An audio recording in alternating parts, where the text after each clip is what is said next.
அருட்பெருஞ்சோதி அருட்பெருஞ்சோதி தனிப்பெரும் கருணை அருட்பெருஞ்சோதி.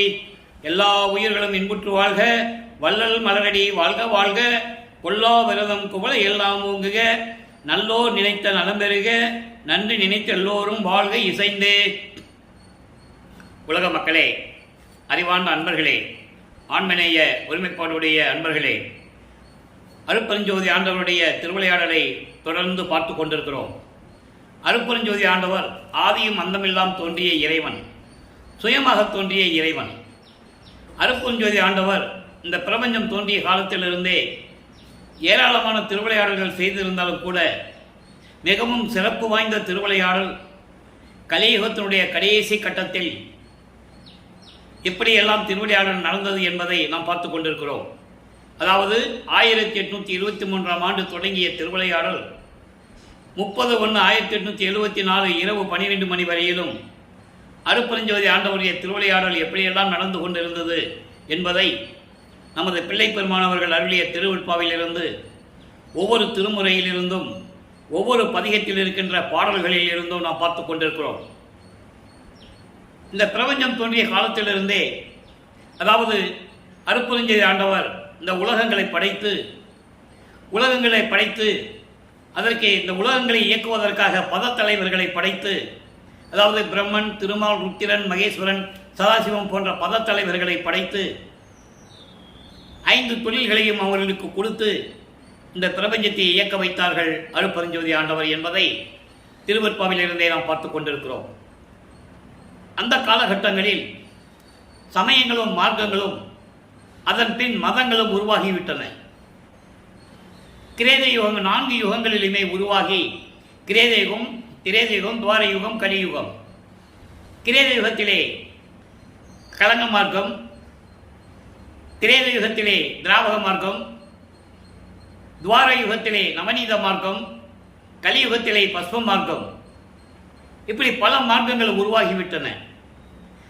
அதன் பிறகு கலியுகத்திலே தோன்றிய மத தலைவர்கள், சமயத்துடைய தலைவர்கள், மார்க்கங்களுடைய தலைவர்கள் எல்லாம் சேர்ந்து மேலும் சில மார்க்கங்கள் உருவாகிவிட்டன.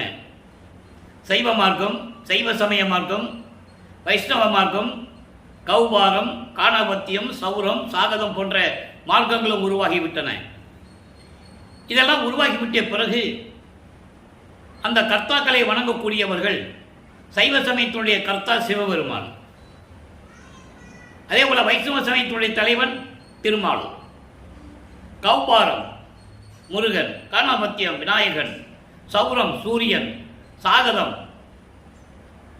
பராசக்தி போன்ற சமயங்களை எல்லாம் உருவாக்கி அதற்கேற்ற தலைவர்களை நியமித்து, உருவங்களை அமைத்து, அதற்கேற்றபடி வழிபாட்டு முறைகளை, கோயில்களை அமைத்து, வழிபாட்டு முறைகளை அமைத்து, அவர்கள் கருத்துக்கு ஏற்றபடி மக்களை வசப்படுத்தி மக்களை அதில் ஈடுபட செய்து விட்டார்கள்.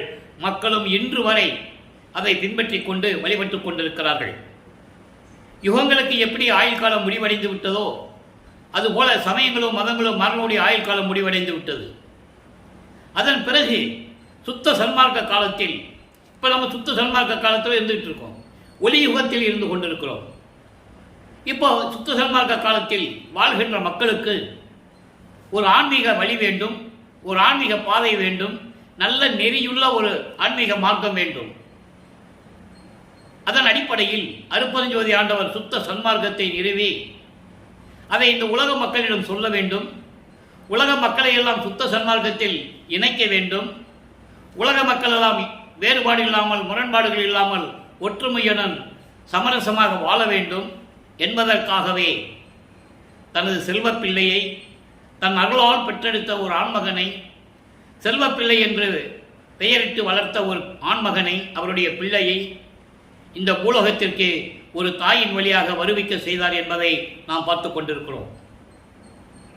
1823 ஆண்டு தொடங்கிய திருவிளையாடல் 1874 ஆண்டுகள் வரை 51 ஆண்டுகள் நடைபெற்றுக் கொண்டிருக்கிறது. இதனுடைய விளக்கம் ஏற்கனவே பிரம்மன், திருமால், ருத்திரன், மகேஸ்வரனுடைய ஆயுள்களெல்லாம் முடிந்து இறுதி கட்டத்தில் சதாசிவம் 5 தொழில்களை செய்து கொண்டிருக்கிறான். சதாசிவத்துடைய ஆயுள் காலம் முடிவடைய அவருடைய அருள் செயல் காலம் முடிவடைய 51 ஆண்டுகள் பாக்கி இருக்கிறது. இந்த 51 ஆண்டுகளுக்கு பிறகு இந்த பிரபஞ்சத்தை இயக்குவதற்கு தகுதியான ஒரு ஆள் வேண்டும் என்பதற்காகத்தான் தனது மகனை தயார் செய்கிறார் அருட்பெருஞ்சோதி ஆண்டவர் என்பதை நீங்கள் புரிந்து கொள்ள வேண்டும். இந்த 51 ஆண்டுகளும் 8 ஆண்டுகளாக பிரித்து தன் மகனுக்கு அருளை கொடுத்து கொண்டிருக்கிறார். ஒரு தாயின் கருவறையிலே பிண்ட வடிவத்திலே இருக்கும்போது எப்படியெல்லாம் திருவிளையாடல் நடந்தது என்பதையும் சிதம்பரத்திலே சிவரகசியத்தை காட்டியதையும் நாம் ஏற்கனவே பார்த்துவிட்டோம். அதன் பிறகு வறுமைக்கு உற்ற 1ஆம் ஆண்டிலிருந்து 8 ஆண்டுகள் வரையிலும் நமது பிள்ளை பெருமான் அவர்கள் எந்த நிலையிலும் நிலையாக இருக்க முடியாமல் மனம் ஒரு நிலையில் இல்லாமல் இருந்து கொண்டிருக்கிறார்கள். நமது குழந்தை இறைவன் பிள்ளை பெருமான் அவர்கள் தான் யார் என்ற நிலை கூட தெரியாமல் இருந்து கொண்டிருக்கும் போது கல்வி கற்க எந்த பாடசாலையிலும் போய் கல்வி கற்க அவருக்கு மனமில்லை. யாரையும் குருவாக ஏற்றுக்கொள்ள மனமில்லை. அந்த நிலையில் தனிமையான ஒரு நிலையை, ஒரு இடத்தை தேர்வு செய்து கொண்டு இருந்து கொண்டிருக்கிறார்கள். அதுதான் சென்னையிலே கந்தகோட்டத்திலே 8 ஆண்டுகள் வரையிலும் அவர் தனிமையாக இருந்த இடம். வேற வழி இல்லை. அதன் பிறகு 9ஆவது ஆண்டிலே வறுமைக்கு உற்று 9ஆவது ஆண்டு தொடக்கத்தில் அருட்பெருஞ்சோதி ஆண்டவர் அவர் முன் தோன்றி, நீ என்னால் வறுமைக்க உற்றவன், நீ என் மகன், உனக்கு ஞானத்தை அளிக்கிறேன், முன்பருவம் பின்பருவம் காட்டி உனக்கு அருள் செய்வேன், பூலோகத்தில் இருப்பாயாக என்று சொல்லி ஞானத்தை கொடுத்துவிட்டு மறைந்து விடுகிறார். அதன் பிறகு பிள்ளை பெருமானவர்களுக்கு ஒரு உறுதியான நிலை கிடைக்கிறது. இறைவனால் வறுமைக்கு உற்ற மகன் என்ற நிலை தெரிந்துவிட்டது. ஞானம் பெற்ற பிறகு இறைவனை எப்படியெல்லாம் முறையீடு செய்கிறார் என்பதை தான் திருவருள் முறையீடு என்ற பதிகத்திலே பார்த்து கொண்டிருக்கிறோம். திருவருள் முறையீடு மொத்தம் 232 பாடல்களை கொண்டது. இதுவரை 190 பாடல்களுடைய விளக்கங்களை பார்த்திருக்கிறோம். இன்று 191வது பாடல். ஏன் முதல் முறையிலிருந்து 1ஆம் முறையிலிருந்து திருமுறையிலிருந்து நாம் தொடங்குகிறோம் என்றால், அவர் வறுமைக்கு உற்ற காலத்திலிருந்தே அவருடைய நிலையை நாம் உலக மக்களுக்கு தெரியப்படுத்த வேண்டும். எந்தெந்த காலகட்டங்களில் அருட்பெருஞ்சோதி ஆண்டவர் வந்து அவருக்கு அருளினார் என்பதையும் தெரிவிக்க வேண்டும். அதுவரையில் பல்லப்பெருமான் அவர்கள் சமயங்களும் மதங்களும் மார்க்கங்களிலும் சொல்லப்பட்ட நெறிமுறைகளை பின்பற்றி கொண்டு அதனுடைய சங்கற்ப விகற்பங்களில் ஈடுபட்டு கொண்டு, சங்கற்ப விகற்பங்கள் என்பது சைவ சமயத்துடைய சங்கற்ப விகற்பங்கள் என்பது குறியீடுகள், திருநீர் பூசிக்கொள்ளுவதும், உத்திராட்ச மாலையை போட்டுக்கொள்ளுவதும், குத்து விளக்கேற்றி இறைவனை வழிபடுவதும், நமச்சிவாயா சிவாய நம என்று சொல்லுவதும். ஏனென்றால் சைவ சமயத்துடைய தலைவன் சிவபெருமான். அப்போ அப்படி மக்கள் எல்லாம் கும்பிட்டு இருக்காங்க, பல யுகங்களாக நடந்துகிட்டு இருக்கு. இவரும் அந்த நிலையில் இருந்து கொண்டிருக்கிறார். ஏனென்றால் அப்போ அந்த நிலையில் இருக்கும்போது நமது பிள்ளை பெருமானவர்களுக்கு சுத்த சன்மார்க்கம் தெரியாது, இறைவன் அருட்பெருஞ்சோதி ஆண்டவர் தான் தெரியாது. அவர் வறுமைக்க உற்றவன் என்ற நிலையை மட்டும் அவருக்கு தெரியும். இந்த நிலையில் இருக்கும்போது இறைவனை எப்படி முறையீடு செய்கிறார் என்பதை பார்க்க போகிறோம். 191வது பாடல். ஒவ்வொரு திருமுறையிலும் வள்ளற்பெருமானுடைய நிலை என்னவாக இருந்தது, எப்படியெல்லாம் அவர் துன்பப்பட்டார், ஏளனமாக பேசப்பட்டார், எப்படி அவமானங்களை தாங்கிக் கொண்டார் என்பதையெல்லாம் பார்க்க போகிறோம். பேர் ஓங்கும் காளிக்கண். அவர் இறைவனை முறையீடு செய்வது மட்டுமல்லாமல் இறைவனுடைய சிவபெருமானுடைய திருவிளையாடல்களையும் கூறுவார். அதை நீங்கள் நல்லா கவனிச்சிக்கணும். பிரபஞ்சத்தில் ஏற்பட்ட பல நூல்கள், புராணங்கள், பாரதம் முதல் மகாபாரதம், ராமாயணம் முதல் ஏற்பட்ட காவியங்கள் எல்லாம், புராணங்கள் எல்லாம் எப்படி எழுதப்பட்டன என்பதை எல்லாருக்குமே தெரியும். அங்கே பிரபஞ்சத்தின் உண்மைகள்லாம் இருக்காது. கதைகள் இருக்கும், கற்பனைகளோடு சேர்ந்த கதாபாத்திரங்கள் இருக்கும். ஆனால் திருவருட்பா அப்படி அல்ல. இறைவனுடைய திருவிளையாடலை எப்படியெல்லாம் கூறியிருக்கிறார் என்பதை தான் ஒவ்வொரு பாடலின் மூலமாக நமக்கு தெரிவித்திருக்கிறார்கள். அந்த வகையில் இங்கே ஒரு திருவிளையாடலை கூறுகிறார். தேர் ஓங்கும் காளிக்கண் மெஞ்ஞான பால் உண்ட செம்மணியை சீர் ஓங்கும் முத்து சிவிகையின் மேல் வைத்த தேவா, உண்டன் பேர் ஓங்கும் 5 எழுத்து அன்றோ படப்பை பிரம்மனுக்கும். நான் ஏற்கனவே சொன்னது போல அதை சொல்றார். பிரம்மனை படைத்தது யார்? அவருக்கு தொழிலை படைக்கும் தொழிலை கொடுத்தது யார்? திருமாலை படைத்தது யார்? அவருக்கு தொழிலை கொடுத்தது யார் என்பதை இங்கே கூறுகிறார். படைக்கும் பரத்தை பிரம்மனுக்கும் ஏர் ஓங்கும் காப்பை திருமாலுக்கும் ஈந்ததுவே. இது பாடல். அதாவது தேரோடும் வீதியாக விளங்கிக் கொண்டிருக்கின்ற சீர்காழியிலே, காளி என்று சொல்லுகிறார், சீர்காழி, தேரோடும் வீதியை கொண்ட சீர்காழியிலே மெஞ்ஞான பால் கொண்ட சம்பந்தனுக்கு, செம்மணி சம்பந்தன், அதுக்கப்புறம் தான் திருஞான சம்பந்தர் ஆனார். பார்வையினுடைய ஞானப்பால் உண்டவுடனே அவர் திருஞான சம்பந்தர் ஆனார். அது வரைக்கும் அவர் சம்பந்தன் என்ற பெயர் தான் அவனுக்கு உண்டு. அப்போ அப்படிப்பட்ட சம்பந்தனுக்கு முத்து சிவிகையை பல்லக்கை கொடுத்து, முத்து பல்லக்கை கொடுத்து அருளிய இறைவனே. ஆக ஒரு திருவிளையாடலை கூறுகிறார். தேவாரம், திருவாசகம், திருமந்திரம் நீங்கள் எதிர்த்தாலும் இறைவனால் அருளப்பட்ட நூல்கள் என்றாலும் கூட பிரபஞ்சத்தின் உண்மைகள் அங்கே இருக்காது. இறைவனை பற்றி போற்றி பாடினார்கள், அது உண்மை, அதான் இருக்கும். மற்ற நிகழ்ச்சிகள் அங்கே இருக்காது. இது ஏன் கூறுகிறேன் என்றால், சம்பந்தரும் திருநாவுக்கரசரும் இருந்த காலகட்டத்தில் ஒரு காலகட்டத்தில் இருந்தவர்கள்.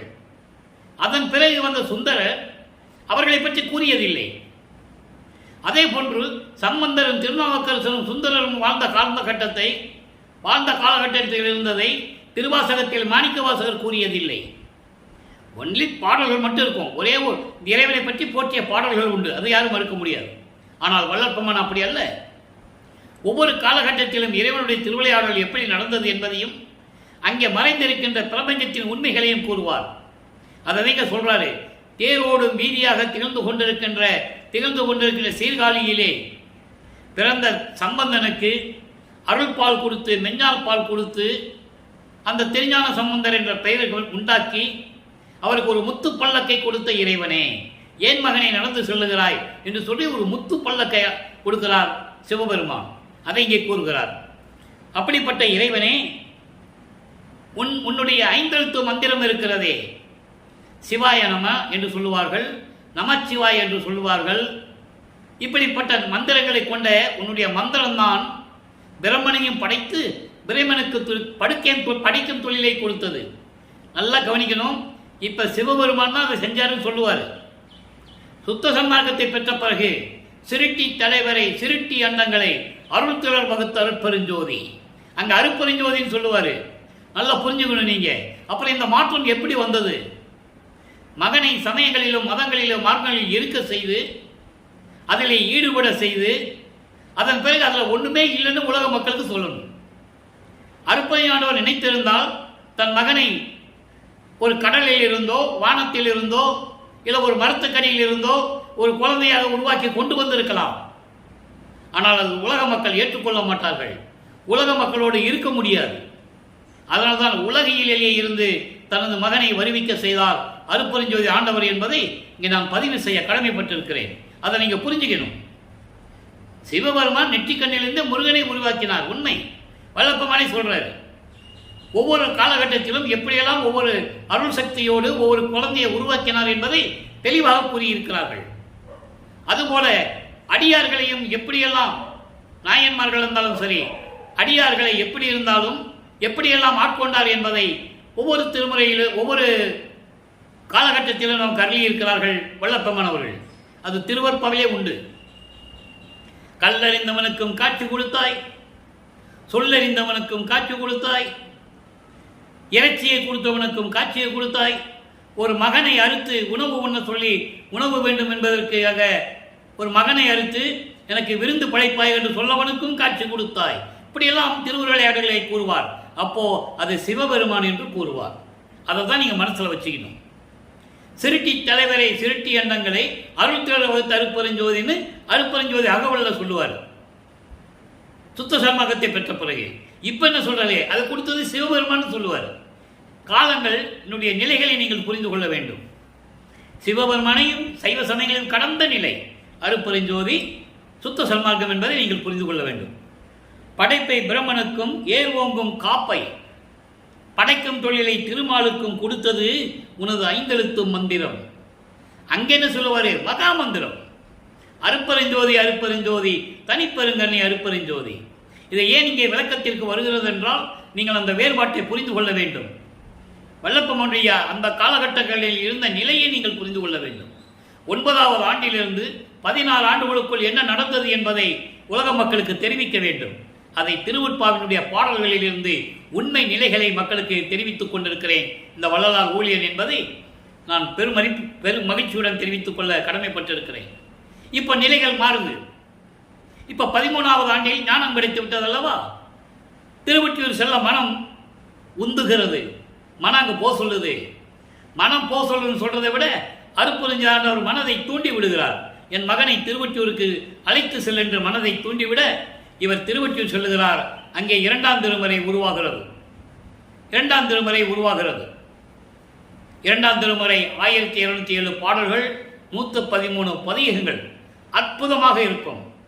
ஏனென்றால் அந்த நிலையில் இருக்கும்போது வள்ளற்பெருமானுடைய நிலையை உலக மக்களுக்கு தெரிவிக்க வேண்டிய கட்டாயத்தில் இருக்கிறோம். ஏனென்றால் வள்ளற்பெருமான்கள் வரிவிக்க விட்டு 202 ஆண்டுகள் முடிவடைந்த நிலையிலும் கூட அவருடைய உண்மையான நிலையை உலக மக்களுக்கு யாரும் தெரியப்படுத்தவில்லை என்பதுதான் வேதனையான விஷயம். பொதுப்படையாக பேசினார்கள். உலகத்தில் நடந்த செய்திகளை வைத்து பொதுப்படையாக பேசினார்கள். அவருடைய இறைநிலையை, இறைத்தன்மையை நாம் ஒவ்வொரு பாடலிலிருந்து பார்த்து கொண்டிருக்கிறோம். இப்போ 2ஆம் திருமுறையிலே இருக்கும்போது வள்ளற்பெருமான் அவர்கள் 16 ஆண்டுகளுக்குள் இருந்து கொண்டிருக்கிறார். அப்போ பதிகங்கள் உருவாகிறது. இதுவரை 21 பதிகங்களை பார்த்திருக்கிறோம். பதிகத்தினுடைய 21 பதிகங்களுடைய சுருக்கம்.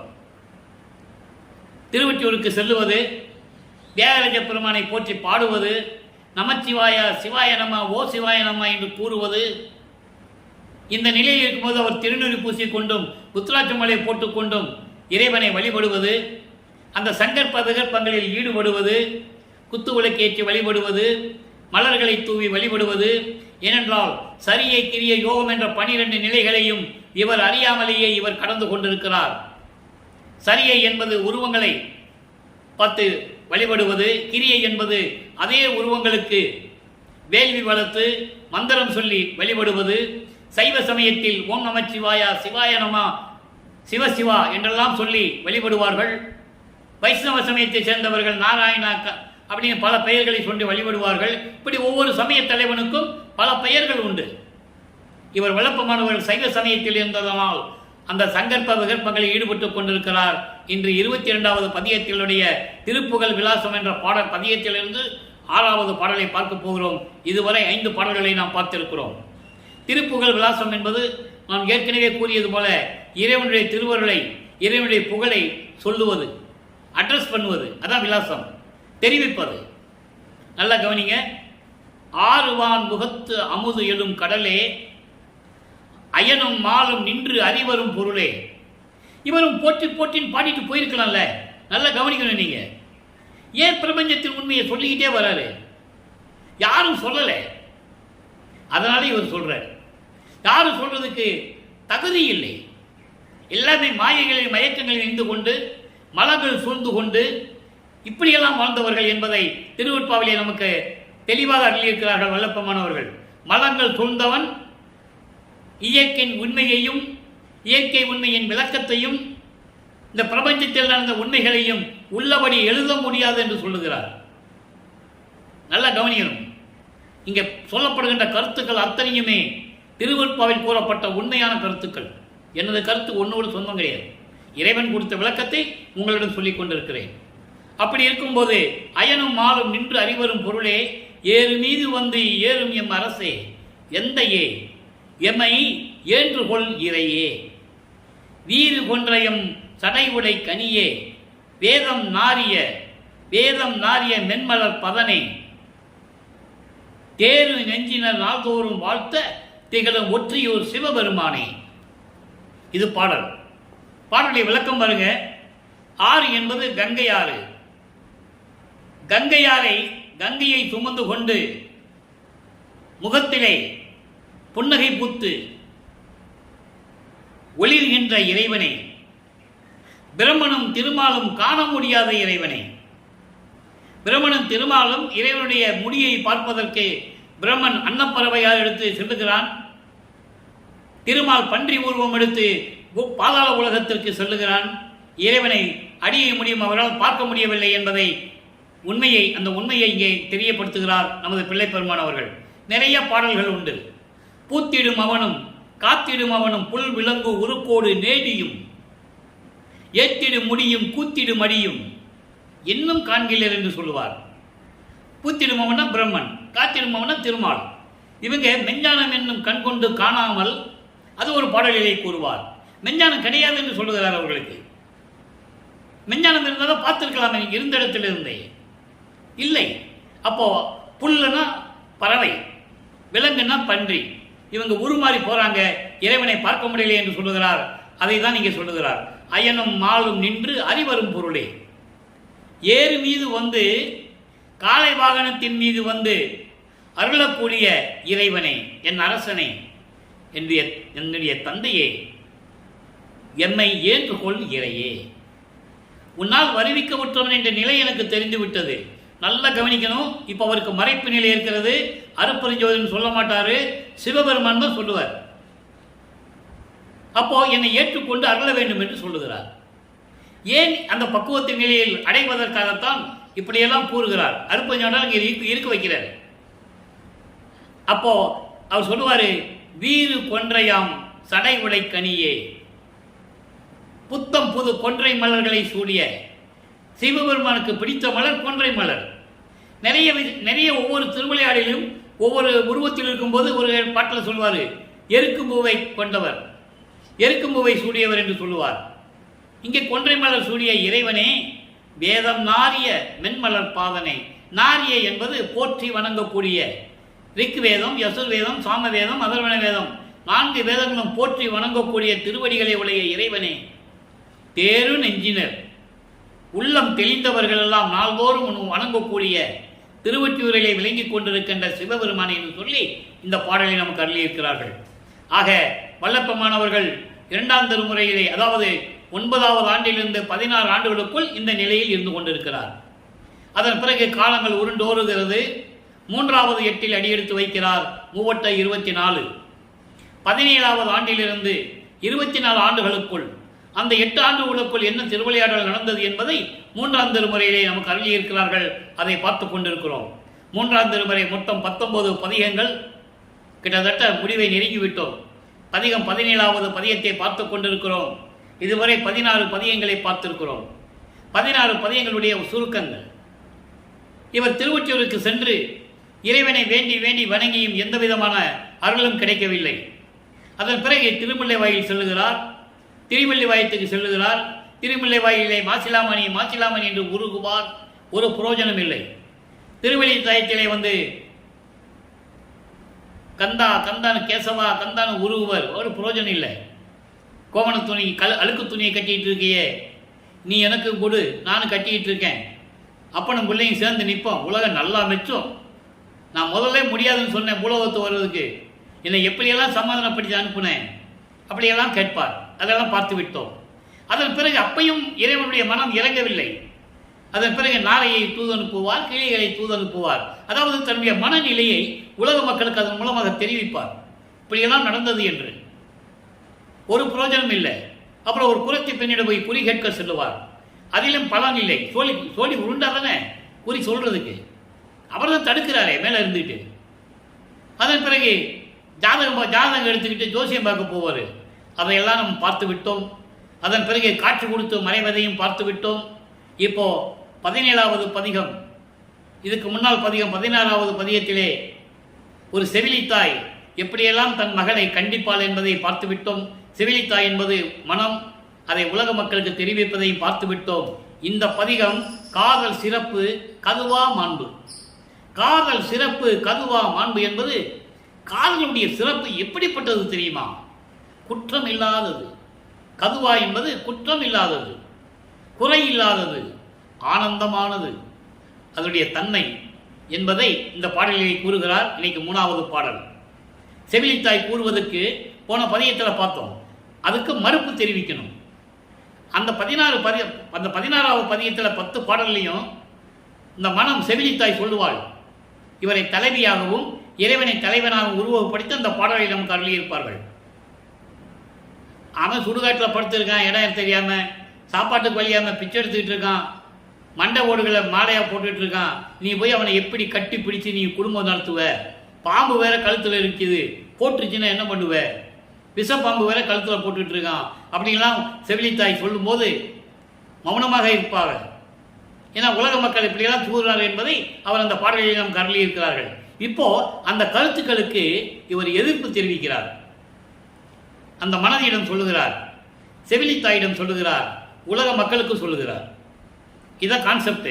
இப்ப பாருங்க, எல்லாம் உடையார் யாரு? சிவபெருமான்.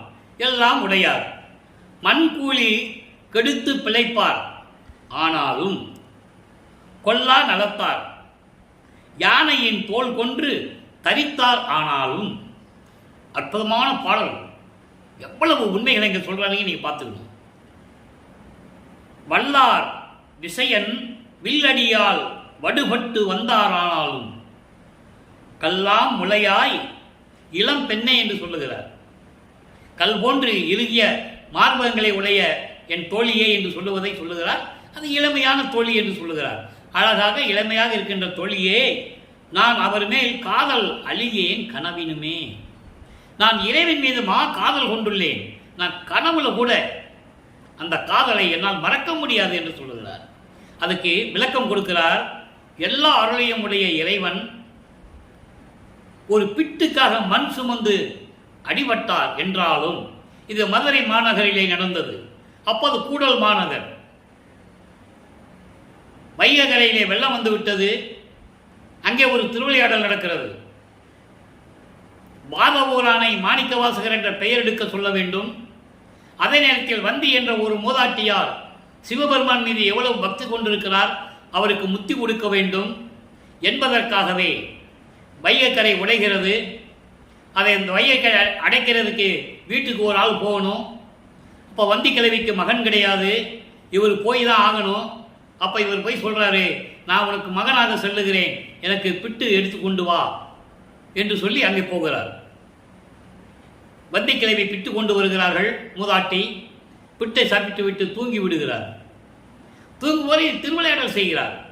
அங்கே அரசு ஆட்கள் வந்து அடிக்கிறார்கள். அந்த பிரம்பு அடி அரசன் முதல் எல்லா முதுகிலையும் விழுகுது. வாதவூரான் முதுகில் விழுகவில்லை, மூதாட்டி முதுகிலே விழுகவில்லை. நல்லா புரிஞ்சுக்கணும் நீங்க.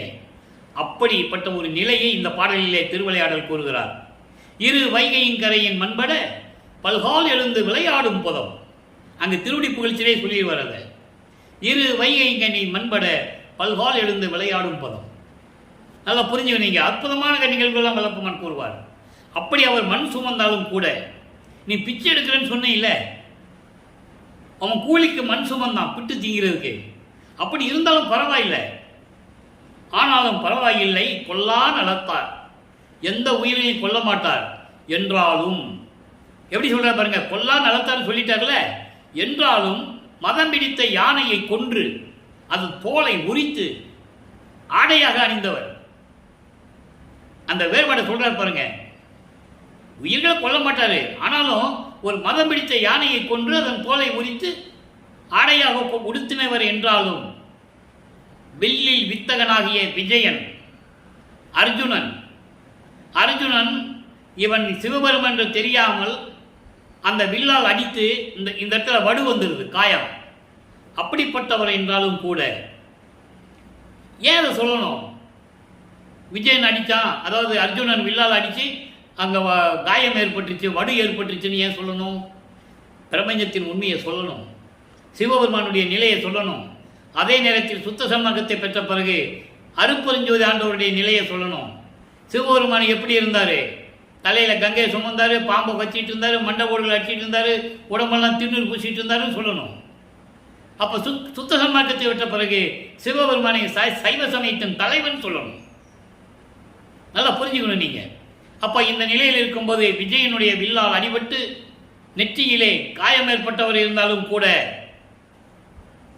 செவிலித்தாயின் என் மனமே, நான் இறைவன் மீது காதல் கொண்டுள்ளதை நான் ஒரு காலம் மறக்க முடியாது என்று அறிவிக்கிறார். பாடலுடைய நிலை மைய கருத்து உலக மக்களுக்கு தெரிவிக்கிறார். உலக மக்களே, நான் இறைவனால் வருவிக்க உற்று 24 ஆண்டுகள் வரையிலும் இறைவனிடமிருந்து எந்த அருளை பெற முடியாமல் நான் அந்த நிலையில் இருந்து கொண்டிருக்கிறேன். இப்போ 4வது எட்டில் அடியெடுத்து வைக்கிறார். 4 8 32. 25வது ஆண்டிலிருந்து 32 ஆண்டுகளுக்குள் என்ன நடந்தது, அந்த 8 ஆண்டுகளில் என்ன நடந்தது என்பதை இதுவரை பார்த்த பதியங்களுடைய ஒரு சுருக்கம். அருட்பெருஞ்சோதி, அதாவது அருட்பிரகாச மாலையிலே 100 பாடல்களை பார்த்து விட்டோம். ஆனந்த மாலையிலே 10 பாடல்களை பார்த்து விட்டோம்.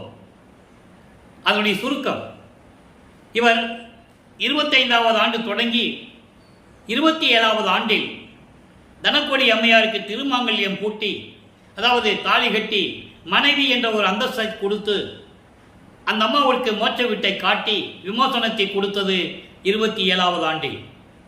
அந்த திருமணத்தின் போது பிரம்மன், திருமால் முதல் அனைவருமே அங்கே வாழ்த்த வந்து அமர்ந்திருந்தார்கள் என்பதை பாடல்களிலே நாம் பார்த்துவிட்டோம். அவருடைய தந்தையார் அருட்பெருஞ்சோதி ஆண்டவரும் தாயார் சிவகாமி வள்ளியும் வரவில்லை என்று அவர் மனம் எப்படி ஏங்கியது என்பதையும் விளக்கத்தை பார்த்துவிட்டோம். அதன் பிறகு 2 குதிரை மாட்டின தேரில் வந்து மணமக்களை வாழ்த்தியதையும் பார்த்துவிட்டோம். இந்த நிலைகளெல்லாம் கடந்த பிறகு இனிமேல் சுத்த சன்மார்க்கத்தை பெற வேண்டும் என்ற நிலை வந்த பிறகு உலக பற்றுகளை விட்டுவிட்டு மண்ணாசை, பெண்ணாசை, பொன்னாசை போன்ற நிலைகளை எல்லாம் துறந்து சரியை, கிரியை, யோகம் என்ற 12 நிலைகளையும் கடந்து இவர் ஒரு தான் இருக்கும் அறையிலே கதவை சாத்திக் கொள்ளுகிறார், தாழ்பால் போட்டுக் கொள்ளுகிறார். இறைவனிடம் இனிமேல் எங்கேயும் செல்லுவதில்லை. திருவெற்றியூரோ, திருமுல்லைவாயிலோ, திருவள்ளித்தாயத்துக்கு எங்கேயுமே போறதில்லை அப்படின்னு சொல்லி மன உறுதியுடன் அறையிலே அந்த ரூமில் இருந்துக்கிட்டாரு. அதன் பிறகு மகனுடைய நிலையை அறிந்து, மகனுடைய கோபம் நியாயமானது, அர்த்தமானது, நேர்மையானது என்று கருதி அருட்பெருஞ்சோதி ஆண்டவர், இப்போ இவருக்கு சுத்த சன்மார்க்கம் இருக்கிறது தெரியும், அருட்பெருஞ்சோதி ஆண்டவர் தான் இறைவன் தெரியும், இவர் சமயங்களையும் மதங்களையும் மார்க்கங்களையும் நீக்கிவிட்டார். திருநீர் பூசுவதையும் அந்த சங்கற்ப விகற்பங்கள், குறியீடுகள், சைவ சமயத்துடைய குறியீடுகள் என்ன? திருநீர் பூசுவது, உத்தராட்ச மலையை போட்டுக்கொள்வது, தாடி வளர்ப்பது, சடமுடி வளர்ப்பது, காவி உடை அணித்துவது, இதெல்லாம் சமயங்களையும் மதங்களையும் மார்க்கங்களையும் சார்ந்தது. அதன் பிறகு வெள்ளாடை அணிந்து கொண்டு இவற்றையெல்லாம் விட்டுவிட்டு எப்படி சுத்த சன்மார்க்கத்தை பெறுகிறார் என்பதை தான் இப்போ நம்ம பார்க்க போகிறோம். இப்போ வல்லற்பமானவர்கள் 5வது எட்டில் இருந்து கொண்டிருக்கிறார். ஐயட்ட 40 அதை அந்த 8 ஆண்டு நிலைகளையும் எப்படியெல்லாம் அருள் பெற்றார் என்பதையும் பார்த்து விட்டோம். சுத்த சன்மார்க்கத்தை எப்படி சுத்த சிவஞான வெளிக்கு சென்று தந்தையிடமிருந்து உலகம் அறிய தேவர்களெல்லாம் வாழ்த்த எப்படி சுத்த சன்மார்க்கத்தை பெற்றுக்கொண்டும் சாகா கல்வியை கற்றுக்கொண்டும் தத்துவங்களையெல்லாம் விண்மணி தான் போயிட்டார். அவர் நேராக கருங்குழியிலே உறைவிடமாக இருந்து கொண்டிருந்தார்கள் 9 ஆண்டுகள். அதையும் நாம் பார்த்து விட்டோம். இப்போ வல்லற்பமானவர்கள் 6வது எட்டில் இருந்து கொண்டிருப்பதை பார்த்து கொண்டிருக்கிறோம். 41வது ஆண்டிலிருந்து 48 ஆண்டுகளுக்குள் என்ன நடந்தது என்பதை நாம் பார்த்து கொண்டிருக்கிறோம். அதை எப்படி உலக மக்களுக்கு தெரிவிக்கிறார் பாடல்களின் மூலமாக என்பதை பார்த்து கொண்டிருக்கிறோம். உத்தரஞான சிதம்பரமாலை எப்படி உருவானது, கருங்குழியிலிருந்து வந்தவுடனே பார்வதிபுரம் மக்களிலிருந்து பெற்ற அந்த இடத்திலே எப்படி தர்மசாலையை நிறுவினார் என்பதையும், ஒரே நாளில் தர்மசாலையை நிறுவி அடுப்பை ஏற்றி எப்படி ஜீவர்களுக்கு பசியாற்றினார் என்பதையும் பார்த்து விட்டோம். ஜீவகாருண்ய ஒழுக்கம் எப்படி உருவானது என்பதையும் இனிமேல் நாம் பார்க்க வேண்டும். அதற்கு இன்னும் சில மாதங்கள் இருக்கிறது. அப்போ இந்த நிலையில் இருக்கும்போது 1869ஆம் ஆண்டிலே நீதிமன்றத்திலே ஏற்பட்ட அந்த வழக்கை எப்படி தீர்த்தார் என்பதையும், எப்படி வெற்றியுடன் அந்த தீர்ப்பை பெற்று வந்தார் என்பதையும் பார்த்து விட்டோம். இப்போ அவருடைய மனநிலை தர்மசாலையில் இருக்கும்போது அவர் உள்ளத்தில் இருந்ததை, எப்படியெல்லாம் அருளை பெற்றுக்கொண்டார் என்பதையும் வெளிப்படையாக உலக மக்களுக்கு தெரிவிப்பதை நாம் பார்த்து கொண்டிருக்கிறோம். அந்த வகையிலே 6ஆம் திருமுறையிலே பதிகம் 78 தலைவி வருந்தல் 15வது பாடல். ஒவ்வொரு பாடலிலும் அவருடைய நிலையை எப்படியெல்லாம் குறிப்பிடுகிறார் என்பதை தான் நாம் பார்த்து கொண்டிருக்கிறோம். நல்லா கவனிக்கணும். கண்ணேறு படும் என நான் அஞ்சுகின்றேன், கண்ணேறு படும் என நான் அஞ்சுகின்றேன், எனது கணவர் வடிவது காணற்கு என்றேன், அதனாலோ எண்ணாத மனத்தவர்கள் காண விளைகின்றார் என்று உரைத்தேன், இதனாலோ எதனாலோ தெரியவில்லை. அதோடு மட்டுமில்லை, நன்னாரில் கடுத்த முகம் தோல்வி பெற்றால் அவளை நல்கி என்னை வளர்த்தவளும் மல்கிய வன்படுத்தாள். பெண்ணை பெண்ணாய பலபலவும் பேசுகின்றார் இங்கே பெரிய நடராயர் உள்ள பிரியம் அறிந்திலனே. இது பாடல். இந்த பாடல் பாருங்க, அதாவது தன்னுடைய மனநிலையை எப்படியெல்லாம் கூறுகிறார்கள். இதற்கு காரணம் இவர் வெளிப்படையாக இன்னும் சொல்லவில்லை. இறைவனால் வருவிக்க உற்றவன் என்ற நிலை மட்டும் எல்லாருக்கும் தெரியும். அதை கூட அந்த காலகட்டத்தில் அவருடன் இருந்தவர்கள் பிறந்தார் என்றாலும் சொல்வார்கள். பிறந்தாரு மருதூரில் ராமையா பிள்ளைக்கும் சின்னையம்மையாருக்கும். சின்னம்மையார் ராமையா பிள்ளையுடைய 6வது மனைவி. 5 மனைவிகள் இறந்து விட்டார்கள். இவர் 6வது மனைவிக்கு 5வது மகனாக பிறந்தார். ஒரு சாதாரண ஒரு குழந்தையா பிறந்ததைய உலகிலே நடந்ததை போல கூறினார்கள். இல்லை என்று கூற முடியாது. அந்த நிலையை மாற்ற வேண்டும். யாருமே வருவிக்க விட்டவன் என்ற நிலையை அப்போ யாருக்குமே மக்களிடம் சொல்லலை. பிறந்தாரு, மிஞ்சி போனால் அவதரித்தார் என்று சொல்லுவார்கள். பிறக்கிறவனுக்கும் அவதரிக்கின்றவனுக்கும் பிறப்பு இறப்பு உண்டு. வானவர்களுக்கு கூட, பிரம்மனுக்கும் திருமாலுக்கும் கூட.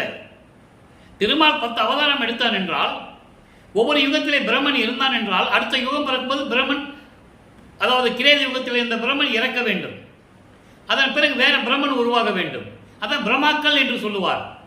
பிரம்மாக்கள், திருமால்கள் இப்படியெல்லாம் சொல்லுவார்கள். இந்திரர்கள் என்று சொல்லுவார், ருத்திரர்கள் என்று சொல்லுவார். ஒவ்வொரு யுகத்திலையும் இருந்தவர்கள் அடுத்த யுகத்திற்கு வரும்போது அந்த யுகத்திலே பிறந்தவர்கள் இறந்து அடுத்த யுகத்திற்கு அவதரிக்க வேண்டும். அவதாரம் எடுப்பவர்கள் பிறப்பு இறப்பு உடையவர்கள். இந்த பிரபஞ்சத்திலே வருவிக்க விட்டவர் ஒருத்தர் தான், வல்லப்பமான் ஒருத்தர் தான். வேறு யாரும் வருவிக்க விட்டதில்லை.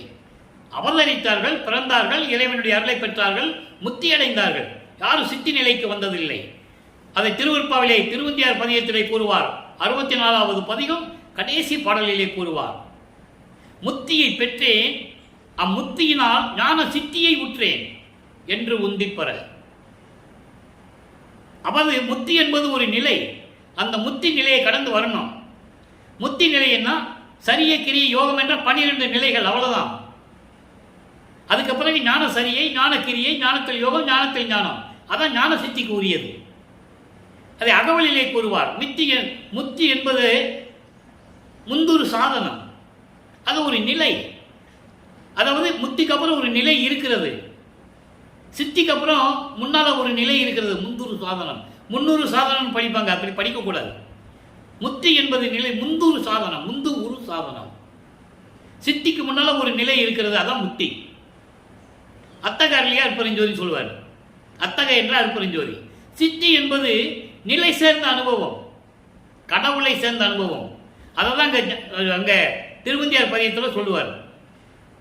முத்தியை பெற்று எல்லாம் ஏமாந்து போய்விட்டார்கள். நான் அதுக்கு பிறகு ஞான சித்தியை பெற்றுவிட்டேன், அதனால் சித்தனானேன், இறைவன் ஆயிட்டேன்னு சொல்றாரே. உலக மக்கள்கிட்ட யார் சொன்னது? போவாரு வருவாரியா, 6 மாசம் அங்கே இருப்பாரு, இப்போ எங்க சுத்துவாருன்னு தெரியாது. இப்படிதான மக்கள்கிட்ட சொல்லிட்டு இருந்தாங்க. அதான உண்மை. அதனால மக்கள் என்ன நினைச்சிட்டு இருக்காங்க? வள்ளலார் நான் முக்காடு போட்ட சாமியா இருப்பா, சோறு போட சொன்னாரு, ஒரே வரியில முடிச்சுட்டாங்க. அவரை சோழி முடிஞ்சு போச்சு, ஒரே வரியில முடிச்சுட்டாங்க. அவர் தான் நம்மளை படித்துக் கொண்டிருக்கின்ற இறைவன் யாருக்கு சொல்லல. பிரம்மன், திருமால், ருத்திரன், மகேஸ்வரன், சதாசிவன் நிலை முடித்து விட்டது. அதன் பிறகு இந்த பிரபஞ்சத்தை படித்தது நான் தான் என்று சொல்லுகிறார் வளர்ப்பமான். ஏன் மக்கள்கிட்ட சொல்லல? சொல்லியிருந்தா மக்கள் நம்பி இருப்பாங்க. இன்னும் நினைச்சிட்டு இருக்காங்க பிரம்மனும், திருமால், ருத்திரனும், மகேஸ்வரனும் தான் இந்த பிரபஞ்சத்தை இயக்கிக்கிட்டாங்கன்னு. தவறு, முற்றிலும் தவறு என்பதை இங்கு நான் பதிவு செய்ய கடமைப்பட்டிருக்கிறேன். திருவருட்பாவில் கண்ட உண்மை. அப்ப அந்த நிலையில் இருக்கும்போது சொல்றாரு, என்ன சொல்றாரு? அவர் மனம் எப்படி பாருங்க. நான் இறைவனை பார்த்தேன்னு சொன்னேன், இறைவனை பார்த்துட்டு வந்துட்டேன், கண் திஷ்டி விழுந்துரும், எனக்கு பயமா இருக்கு.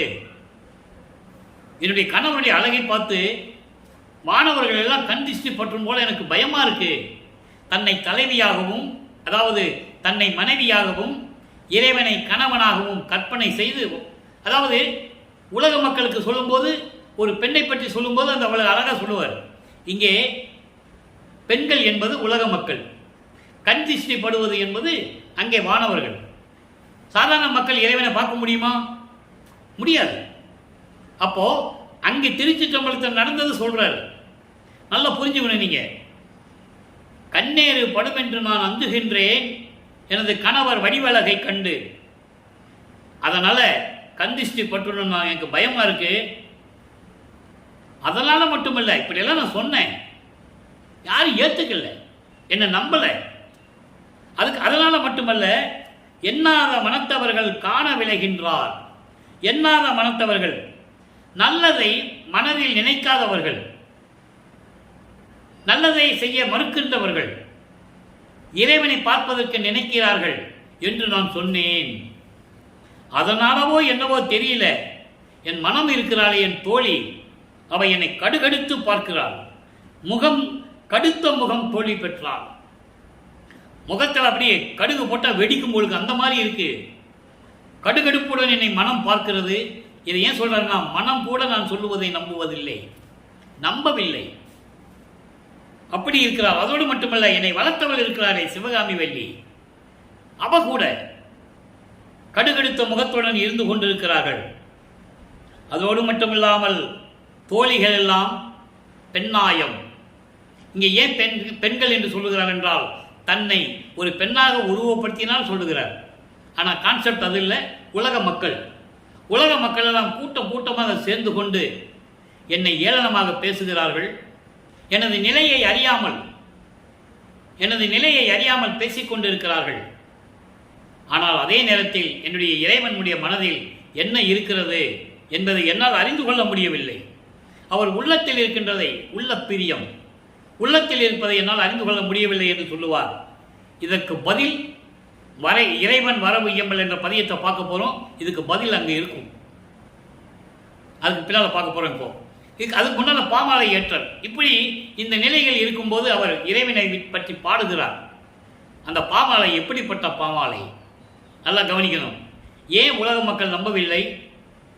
கூட இருந்தவர்களும் சரி, இவர் வைவுக்கு ஊற்றதனால் ஏற்பட்ட சொந்தங்களும் சரி, அப்போ இருந்த காலகட்டங்களில் அவரோடு பழகிய நட்போடு இருந்தவர்களும், நட்பு வட்டாரத்தில் இருந்தவர்களும் சரி, இவரை ஒரு இறைவனாகவே நினைக்கவில்லை. அவர்கள் ஏதோ ஒரு சாமியார், சில சித்துகள் இருக்கு அவர்கிட்ட, ஏதாவது ஒரு அணிக்கு போனால் ஏதாவது பலன் கிடைக்கும் அப்படின்னு இருந்தவங்க தான்.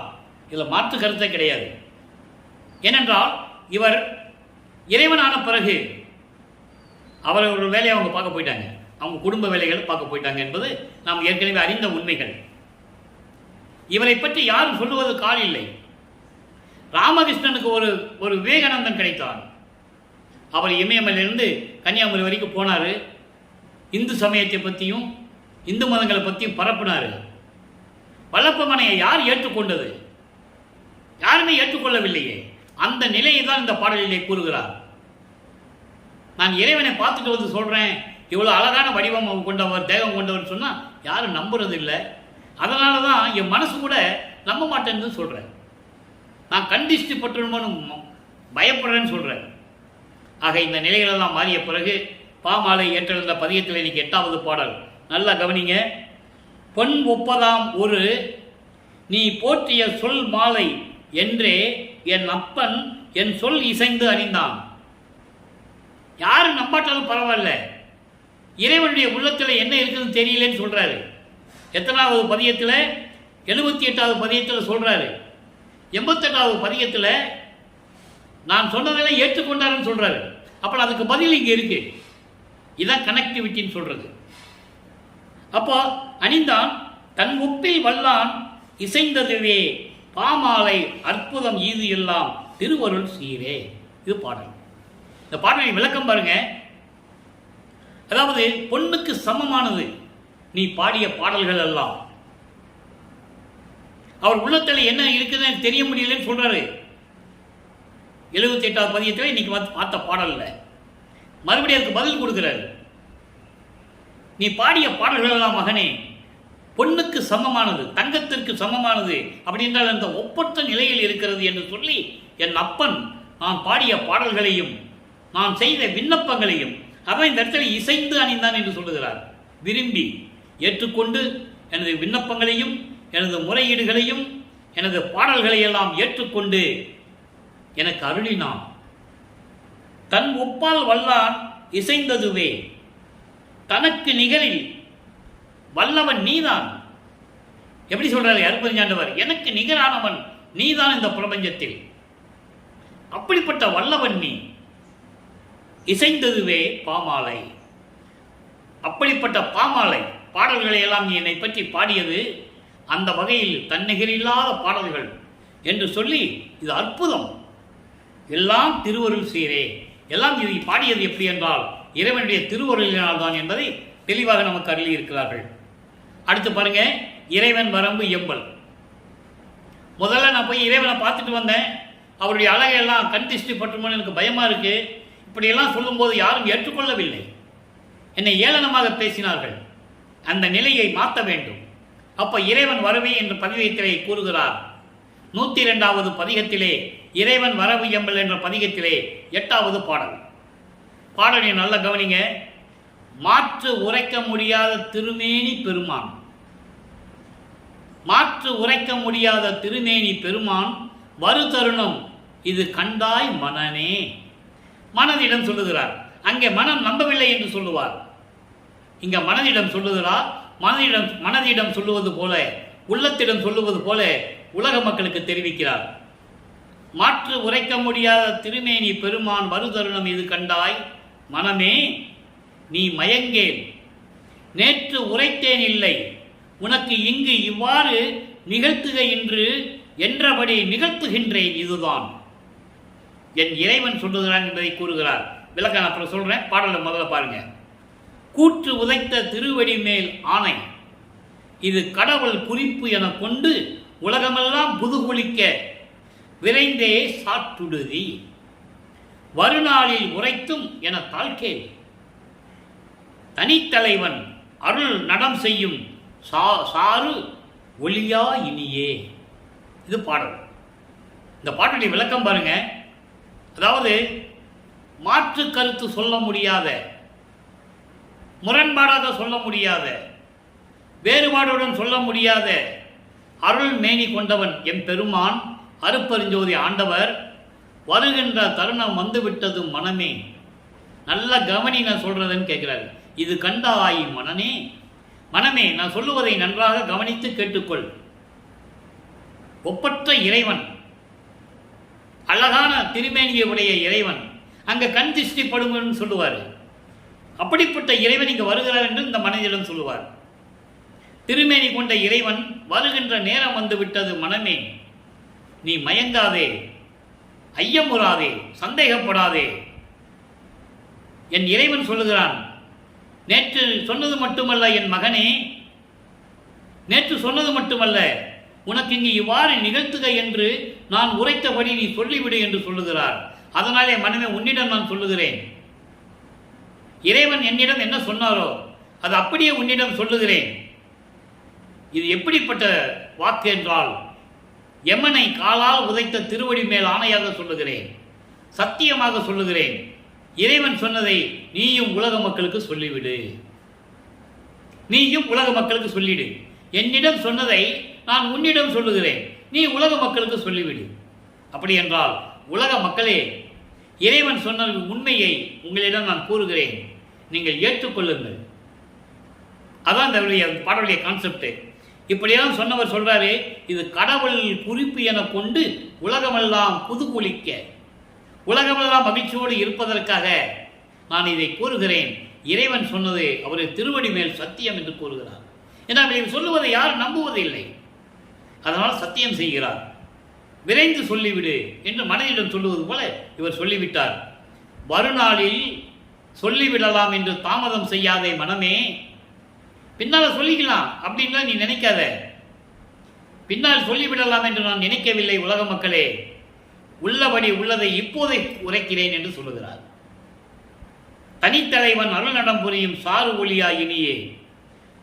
அதாவது இனிமேல் இறைவனுடைய திருவிளையாடல் தொடங்கிவிட்டது, சுத்த சன்மார்க்க காலம் தொடங்கிவிட்டது, ஒளி யுகம் தொடங்கிவிட்டது.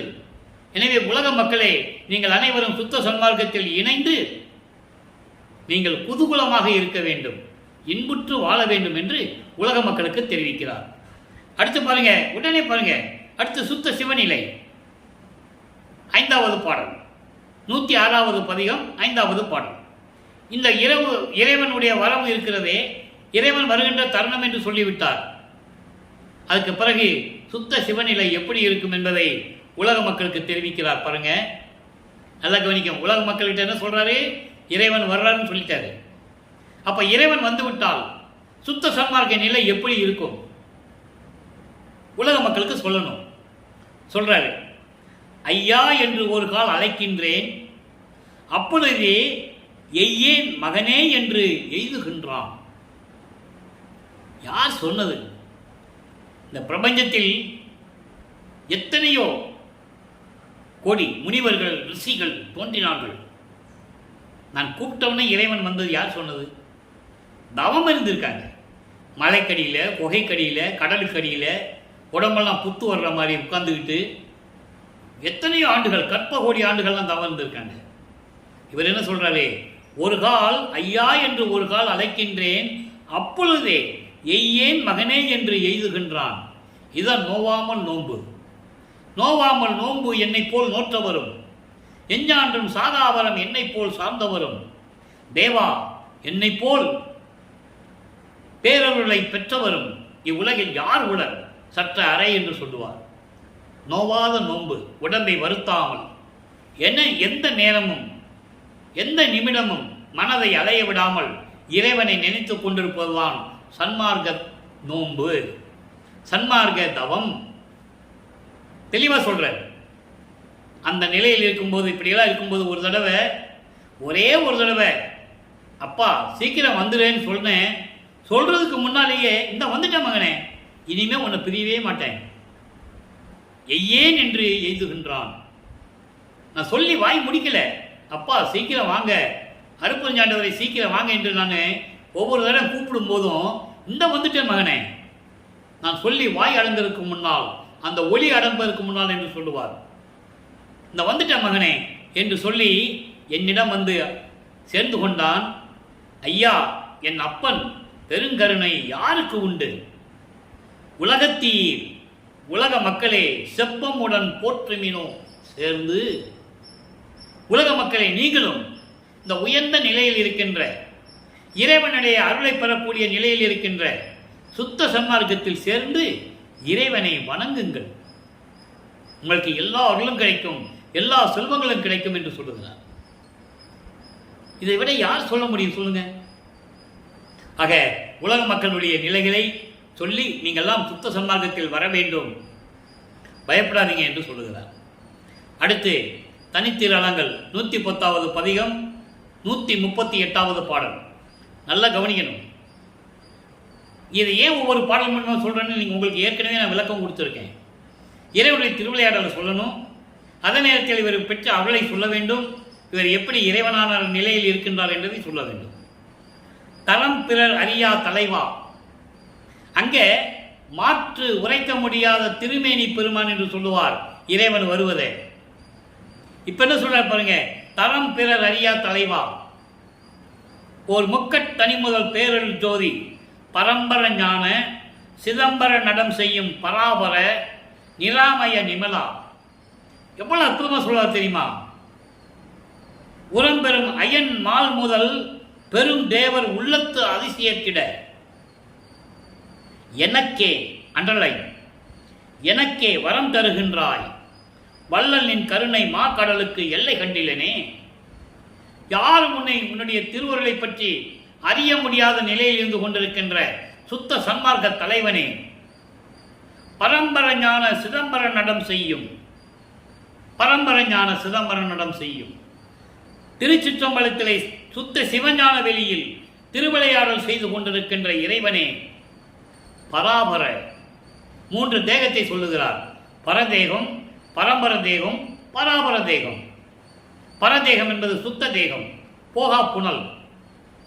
பரம்பர தேகம் வேகாக்கால், ஞான தேகம், பராபர தேகம். 3 தேகத்தை சொல்லுகிறார். 3 தேகங்களுடைய நிராமய நிமலா, நிராமயன மலங்கள் நீங்கியவன், ஆணவம் கண்ம மாயை மாமாயை துரோதை போன்ற மலங்கள் நீங்கிய இறைவன், 3 தேகங்களுடைய இறைவன், சுத்த சிவஞான வெளியிலே திருவிளையாடல் செய்து கொண்டிருக்கின்ற இறைவன். அப்படிப்பட்ட என் தந்தையே, பிரமனும் திருமாலும் பெற முடியாத பெருந்தேவர்களெல்லாம் பெற முடியாத எனக்கு அருளை கொடுத்து அவர் உள்ளத்திலே அதிசயமாக பார்த்து கொண்டிருக்கிறார்கள். எனக்கு மட்டும் இவ்வளவு அருளை கொடுத்து விட்டாய், எனக்கே வரம் தருகின்றாய். வள்ளலின் கருணை மா கடலுக்கு எல்லை இல்லையே. கருணை என்னும் மா கடலுக்கு எல்லையே இல்லை. திருமாலும் பிரம்மனும் பெற முடியாத எல்லா சக்திகளையும் எனக்கு கொடுத்து, அது மட்டுமல்ல தேவர்களும் உட்பட என்னை அதிசயமாக பார்த்து கொண்டிருக்கிறார்கள். அதை பாடலிலே சொல்லுவார், நான் பிரம்மனால் படைக்கப்பட்டவன் அல்ல, திருமாலால் காக்கப்படுகின்றவன் அல்ல, நான் என் தந்தையால் உருவாக்கப்பட்டவன், என் தந்தையினுடைய அருளால் நான் உருவாக்கப்பட்டவன் தெளிவாக கூறுவார். அதனால் அவங்க உள்ளத்தில் அதிசயிக்கும்படி எல்லாரையும் எனக்கு கொடுக்கிறாய் என்று சொல்லுவார். இதை இன்னொரு பாடலிலே சொல்லுவார், 7 உலக அவத்தை விட்டு ஏறினேன் மேனிலை, ஊழி ஒரு ஊழி உயிர் தலைத்து ஓங்கினன், ஆலியானும் அயனும் அதிசயத்திட. அங்கேயும் சொல்லுவாரு, ஆலியான்னா திருமால், பள்ளிகள் அதாவது திருப்பால் கடலிலே பள்ளி கொண்டவன் திருமால், பிரம்மனும் அதிசயிக்கும்படி எனக்கே அருளை கொடுத்து கொண்டிருக்கிறாய், அருப்பெருஞ்சோதி மன்னவே என்று கூறுவார். இப்படிப்பட்ட நிலையில் இருக்கின்றவர் வல்லற்பமானவர்கள் என்பதை நீங்கள் புரிந்து கொள்ள வேண்டும். அடுத்து மெய்யருள் வியப்பிலே ஒரு விளக்கம், நல்லா கவனிக்கணும். ஒவ்வொரு பாடலுக்கும் சொல்லுவார், அதுக்கு அடுத்த பாடலுக்கு அதில் விளக்கம் இருக்கும். மெய்யருள் வியப்பு 8வது பாடல். 138வது பாடலில் என்ன பார்த்தோம்? பிரம்மனும் திருமாலும் பெற முடியாத வரங்களை எல்லாம் எனக்கு கொடுத்து கொண்டிருக்கிறாய், யாரும் அறிய முடியாத தலைவன் நீ, அப்படியெல்லாம் சொல்லுவார். இங்கே மெய்யருள் வியப்பில் 8வது பாடலில், அது 110வது பதிகம், இது 112வது பதிகம். 8வது பாடலில் என்ன சொல்றார் பாருங்க, தனியேன் மேல் நீ வைத்த தயவு தாய்க்கும் இல்லையே. தனியன்னா மகன், நீ இந்த மகன் மீது வைத்த தயவு இருக்கிறதே, அது பெற்ற தாய்க்கு கூட இருக்காது. அப்படிப்பட்ட நிலையில் என்னை உயர்த்தி கொண்டு வைத்திருக்கிறாய். தரும் 5 வேண்டும் தோறும் தருதல் வல்லையே. சொல்லிட்டாரா? 5 இப்ப யார் செஞ்சிட்டு இருக்கா? எனக்கு வேணும்னு கேட்டேன், உடனே கொடுத்துட்டேன். நான் கேட்கும் போதெல்லாம் கொடுக்குறேன். நான் என்னென்ன வரம் கேட்கிறேனோ எண்ணிய நான் எண்ணியபடி எனக்கு அருளும் தெய்வம். எப்படி விளைந்தன என் மனம் எனக்கு அப்படி அருளிய தெய்வம். எங்க அது அகவல்ல சொல்லுவார், எண்ணிய நான் எண்ணியவாறு எனக்கு அருளும் தெய்வம். 46வது பதிவும் திருவடி நிலையில சொல்லுவார், அருப்பெருஞ்சோதி நிலையில சொல்லுவார், 5வது வரியில சொல்லுவார். ஆக அப்படியெல்லாம் எனக்கு 5 வேண்டும் என்றேன், உடனே எனக்கு கொடுத்த தெய்வம் அருப்பெருஞ்சோதி. 5 யார் செஞ்சிட்டு இருக்கா? வல்லற்பமானவர்கள். வினவும் எனக்கு நான் கேட்கிறதையெல்லாம் என் உயிரை பார்க்க மிகவும் நல்லையே, மிகவும் நான் செய்த குற்றம் குறித்து விடுவாய் அல்லையே. நான் சமயங்களிலும் மதங்களிலும் மார்க்கங்கள் இருக்கும்போது ஏற்பட்ட அந்த பிழைகள் இருக்கிறதே, குற்றங்கள், என்னை அறியாமலேயே அந்த சமயத்தினுடைய குறியீடுகளை மேற்கொண்டிருந்தேனே, அவற்றையெல்லாம் நீக்கி மனதில் அதையெல்லாம் வைத்துக் கொள்ளாமல் எல்லாவற்றையும் நீக்கி எனக்கு அருளினாயே. 5 கொடுத்தாய், சாகா கல்வியையும் கொடுத்தாய், மரணமில்லா பெருவாழ்வையும் கொடுத்து விட்டாய். உனக்கு என்னென்ன அருள் உன்னிடம் இருந்ததோ அத்தனையும் எனக்கு கொடுத்து விட்டாய். என் உயிரும் உடலும் உறவும், என் உடல் பொருள் ஆவி அத்தனையும் உனக்கு நான் கொடுத்து விட்டேன். அதே நேரத்தில் ஒரு கணமும் கூட தாமதிக்காமல் உனது உயிரை உடல் ஆவியும் அத்தனையும் எனக்கு அருளி விட்டாய். பாடல்ல சொல்லுவார், அற்புதமா இருக்கும். அதான் எனக்கு சொல்றாருங்க, நான் கேட்கும் போதெல்லாம் வினமும் எனக்கு, நான் கேட்கும் போதெல்லாம் எல்லாரையும் கொடுத்து விட்டு என்னை ஆட்கொண்டாயே எனது தந்தையே. இதை நான் எப்படி ஏற்றுக்கொள்வது, எப்படி நினைப்பது? நான் செய்த குற்றம் குறித்து விடுவாய் அல்லையே, நீக்கி விடுவாய் அல்லவா? நான் சமயங்களிலும் மதங்களிலும் நானாக இருந்ததில்லை, நான் விரும்பி இருந்ததில்லை. நீ இருக்க சொன்னாய் இருந்தேன், நீ விட்டு வர சொன்னாய் வந்து விட்டேன். அதையெல்லாம் மனசில் நினைச்சிக்க மாட்டேயே. கேட்கிற, ஏன்னா அந்த சந்தேகம் அவருக்கு இருந்துகிட்டே இருக்கும். அதனால சொல்றாரு, நான் செய்த குற்றம் குறித்து விடுவாய் அல்லையே, நீக்குவாய் இல்லையா? நான் செய்த அந்த சமயங்களிலும் மதங்களிலும் மறந்திருந்த போதெல்லாம் நீக்கி விடுவாய் அல்லவா என்று சொல்லி இந்த பாடலும் கருளியிருக்கிறார்கள். ஆக அன்பர்களே, வறுமைக்கு உற்ற ஆண்டிலிருந்து 51 ஆண்டுகள் வரையிலும் ஒவ்வொரு 8 ஆண்டுகளிலும் எப்படியெல்லாம் இருந்தார் என்பதை, நமது வல்லைப்பெருமானில் தோன்றும் துணையாக எப்படி இருந்தார் என்பதை நாம் பாடல்கள் மூலமாக பார்த்து கொண்டிருக்கிறோம். அதே நேரத்தில் இறைவனுடைய திருவிளையாடலையும் உலக மக்களுக்கு தெரிவித்துக் கொண்டிருக்கிறோம் என்பதை சொல்லிவிட்டு, நீங்களும் சுத்த சன்மார்க்கத்தில் இணைந்து கொலையும் குலையும் தவிர்த்து ஜோதி வழிபாடும் செய்து சமயங்களிலும் மதங்களிலும் மார்பில் கூறப்பட்ட சங்கற்ப வெறுக்கப்பெல்லாம் நீக்கிவிட்டு சுத்த சன்மார்க்கத்தில் இருந்து கொண்டு அருப்பெருஞ்சோதி அருப்பெருஞ்சோதி தனிப்பெருங்கண்ணை அருப்பெருஞ்சோதி என்ற மகாமந்திரத்தை உச்சரித்து நீங்களும் இறைவனுடைய திருவுருளையெல்லாம் பெற்றுக்கொண்டு இந்த வையகத்தில் வாழ்வாங்கு வாழ வேண்டும், நோயற்ற வாழ்வில் வாழ வேண்டும் என்று இறைவனுடைய தயவாலையும் கருணையாலையும் வாழ்த்தி இந்த வள்ளலார் ஊழியன் விடைபெறுகிறேன். நன்றி, வணக்கம். அருப்பெருஞ்சோதி அருப்பெருஞ்சோதி தனிப்பெரும் கருணை அருப்பெருஞ்சோதி. நாளையும் இறைவனுடைய திருவிளையாடல் தொடரும். கண்டு மகிழ்ந்து இறைவனுடைய திருவுருளை பெற்றுக் கொள்ளுங்கள்.